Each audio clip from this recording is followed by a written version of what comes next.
So there was a mayor in Alabama, of all places. So she actually got into some trouble. So her name is, I'm going to put her name out there, Patsy Capshaw Skipper. Good God. Yes, she's from Midland City, Alabama. And she took over the position of being mayor when her husband retired for health reasons. So after that term ended, there was an election, another mayoral election, and it was her against this black woman who had been a public servant in that city for decades. So unfortunately for Patsy, she did not win. The black woman did, and I guess she was, bitter about it. And on her Facebook wall, a friend asked, "Hey Patsy, how's the election going?" And she was like, "I lost, the nigger won." So what? Yes, and then the friend followed by, "Oh, I'm so sorry." So she says it and then she apologizes. No, she didn't. Okay, so Patsy said, so her friend said, how's the election going, Patsy? And Patsy's like, "Oh, I lost, the nigger won." And then her friend's like, "Oh, I'm so sorry, Patsy." Oh my gosh. Yeah. Okay. So we got two bigots exposed.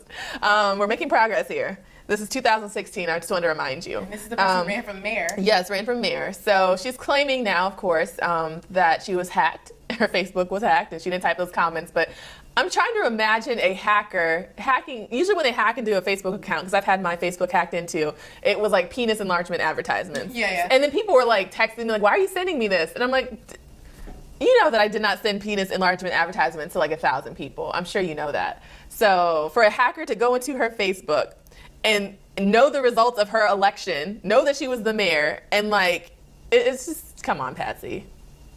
Come on, Pat. You tried. I don't think she typed it. Oh, really? I think she might be a bigot. Yeah. And that might be why her friend, this is normal language for her. All right. I'm so sorry. Yeah, exactly. She's probably a known bigot in her circles. So her husband was a mayor before. Yeah. And now she's running for mayor. It sounds like it's a very political family. I don't think she typed it. Who do you think typed it? Maybe someone else had her phone and typed it. Maybe someone did hack her.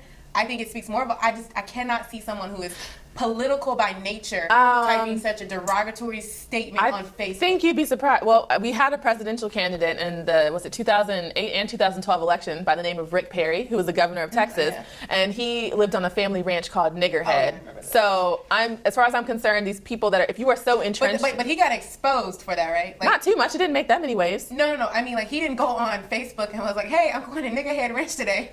Yeah, but still, he had events at his ranch all the time, and he didn't think. I think it's different when you type out, that's like her putting on her status.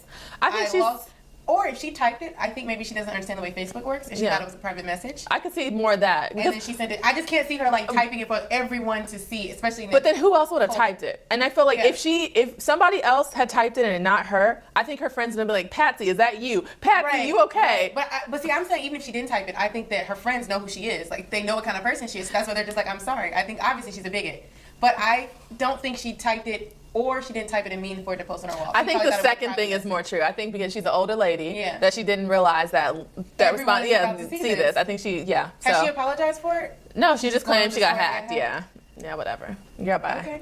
And then I guess along that note, I hate talking about these people, but I feel like if you completely dismiss them, you're ignoring a pretty obvious trend of rampant racism, and it's not getting any. We're in a post-racial America, though. Remember? Oh, girl, I forgot. Post-racial. I forgot.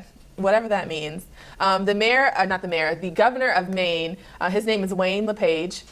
So, by the way, Maine is 95% white, I believe. I didn't know that. Yeah, super vanilla. Okay. That's your flavor. I always wanted to go to Maine. I did, but did I tell you? So, side note, I missed a flight recently, maybe in the last year, and I wound up driving back home with a lady that also missed the flight, and she was from Maine, and she invited me to come up anytime I wanted, but I was like, I told her, as soon as you guys get rid of your mayor, I would be happy to come up, but until then, about the mayor? Yeah, he said some crazy things. Okay. So, well, we need to go visit her.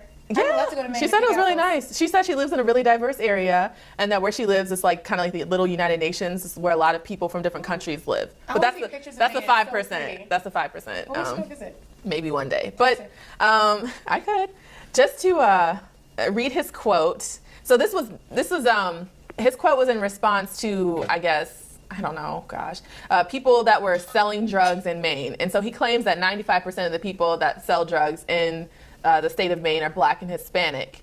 But these are the most recent comments, and the reason why they're problematic is because how many? 95%. And he claims that he knows this as a fact because he keeps all their mugshots in a binder. So What? yes, mind you, that Maine is experiencing like a really, really major crisis with abuse. Oxycodone? Yeah, abuse, and not necessarily like, Well, America is experiencing a huge crisis. right. But the people that he's talking about being arrested are not for like oxy pills. So it's like this disparity. You're claiming that all the drug dealing is by guys from New York City, coming up to Maine. Gets worse though. This is what he said. So these are guys with the name D-Money, Smoothie, and Shifty. These types of guys, they come from Connecticut and New York. They come up here and they sell their heroin and they go back home. Incidentally, half the time they impregnate a young white girl before they leave, which is a real sad thing because then we have another issue we have to deal with down the road. This is the governor of Maine. So I'm just saying, I'm not shocked that a woman would write nigger on her page when we have governors of states. Are these real people's names, D-Money and Smoothie? No. And so Shifty. He's making fun of like black people. Yeah, of course. Yeah. Because I was gonna say maybe. I don't think anybody's name is Shifty lenient. though. I'm always and I don't lenient. know What why. is left eye? So maybe there's a Shifty. I don't know. Like I'm always lenient because I don't want to just jump to. Go on and be lenient. Let me hear you be lenient. Go on. I first asked, are these real people names? Because if there are real people's names, maybe these are real people that are doing this. But if he's making a mockery of like black people's names, I think regardless though, if they're real names or not, he picked these specifically for an agenda. I also think that, oh gosh, I can't even excuse this. What about the impregnating white girls? So I have an interesting story. I actually have a friend, photos. He was in Tennessee to do photos. And he got in trouble because there was a girl that they were like, it was him and a bunch of his boys. This is when he was really young too, like he was like 15. And it was him and a bunch of his boys and they go to this girl's house and they're all hanging out. And he was like, I wasn't even interested in sex at that time. I'm like, but you were 15. He's like, he wasn't even interested in sex at that time. But one of his homeboys was, so he ended up having sex with the girl. They're leaving and the dad of the girl comes home and catches them there and calls the police on them for raping the young girl. Wow. So they ended up spending like months in jail. What? Yes. Ended up spending months in jail and they ended up pleading to a case, and he eventually went back home, and luckily he had some family, like friend situation that could help him get a lawyer and help him with that situation, but he describes it as a very horrible experience. He was literally in jail for something that he was like, I wasn't even having sex at that time, but because I was there during the so-called rape, he had to also be charged with the crime. Wow. Yeah, I think he was charged as an accomplice to the crime or something like that, and his homeboy got a rape charge. Jeez. The girl was like underage, so I think but the guy was too. The guy was like 17. Okay. So they were both like underage, but there was some law that said like in the state that he could also be tried as an adult. What? Somehow it was just strange. So two like high schoolers having sex. Yes. But then the girl tried to tell the dad that he didn't rape her, and the guy didn't catch the guy having sex. The dad didn't catch them. Like the girl, like they just caught them leaving, and the girl was like just told her dad the next day that they raped her. Oh wow. Yeah, no, the girl told him. The girl told her dad this. She probably just didn't want to fess up to the truth that she had slept with a black guy. And the only reason I bring that up because I remember him telling me the story, and I was like, that's crazy. I was like, why would he even think that? Why would I remember him saying like the dad was so upset like when they were going to trial and stuff, and they were like they actually had the two like witnesses and all of this when they were making statements. The dad even said like these guys just came to Tennessee to impregnate. These black guys came all the way to Tennessee just to impregnate my daughter. And I was like, why would the dad think that? Who thinks that someone travels that amount of space to go and have sex with a girl? It's honestly an old racist moniker though. Like when they wrote like the drug laws, for instance, like for instance the cocaine drug laws, the first ones that came out, and they were targeting way before, like in the 30s.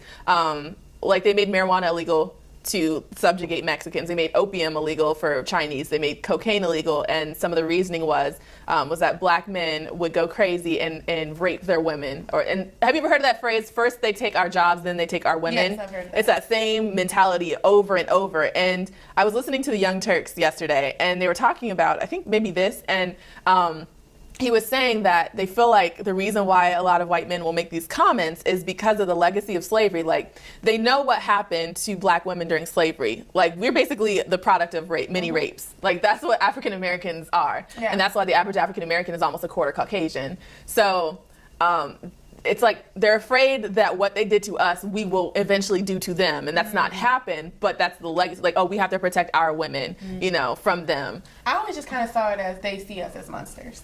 Well, that too. Like, they don't, even though we fought to get a change from, what was it, we were 3/5 human initially? Yeah. Even though we fought to get that change, I kind of just see it as, they see us as dehumanized. Oh, absolutely. Because if you think that that's what we want to do, is rape, well, not we, because I'm not a man, I'm not a black man doing it, but as I'm speaking for the black men, I don't think black men on average are trying to go and rape people. Right. Like white, black, purple, or green. Yeah. I think that's usually done by somebody who's probably mentally disturbed. Absolutely. But I distinctly remember him telling me that story, and I was like, oh, this explains a lot of your thought process towards like white people.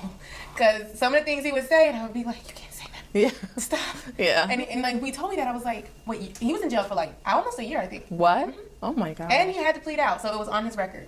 It's not still though. Well, he was a child, so the way it was worked was that it was like on his juvenile record. So if anybody ever released his juvenile record, then people would know. That's terrible. And that would have ruined his life. Yeah, if he had been 17 and they tried him as an adult. Right, absolutely. Like his friend. Absolutely. Like his And friend. that just, the quote from the governor just made me think, okay, so this is a thing that people think. Because that's exactly what he said. He was like, during the trial, during the witness statements, the dad was like, these black dudes just came down here just to impregnate my daughter and rape my daughter. And I was like, I don't think white people think that. He said, no, they do. This is what he said. I said, we're not, so to preface, we're not saying all white people think this, but this is definitely a pervasive mindset throughout American society. I think some do, obviously. I mean, he's making this statement.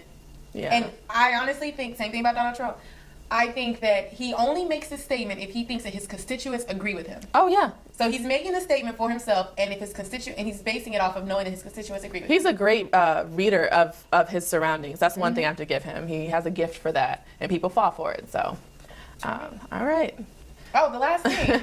Spill the tea. Spill the tea. It's story time. Nita has a great story for us today. I do, and this happened a long time ago, but I thought it would be interesting to share. So the story, the name of it is That Time My Schoolmate Thought I Was Homeless.